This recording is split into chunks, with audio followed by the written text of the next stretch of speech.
Aradi kami toko fakesan. Karikuleemi dadhaba. Kana kana.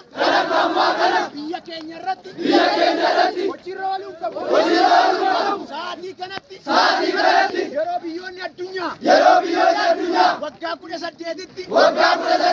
Profeesarummaa kennaa jiranitti.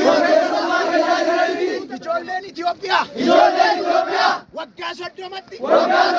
Digirii bira ga'uun qabdu. Yeroo nuti biyya keenya jijjiirru. Yeroo nuti oomisha oomishnu. Yeroo nuti hawaasa keenya qaqqabnu. Barnootaatti dhumaa jira. Kanaafuu ministeerri barnootaa qaamni inni ilaallatu hawaasni biyya kana keessaa barattoota wajjin ta'uun kaayyoo dhokataa barattoota irratti adeemsifamaa jiru dura akka dhaabbattan nuyi barattoonni Arsii Yuunivarsiitii waamicha kabajaaf jaalalaa isinii dhiyeessina. Irra deebi'ee nuuf haa ilaalamu.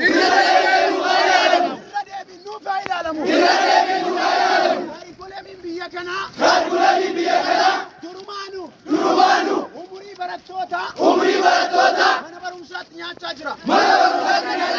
Kutaa 12 ga'uun cimee jiru. Kutaa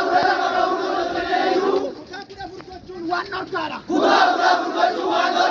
Fireeshmaaniin dabalamee utuu jiru. Waggaa kan biraa irratti dabaluun waan dhorkaadha.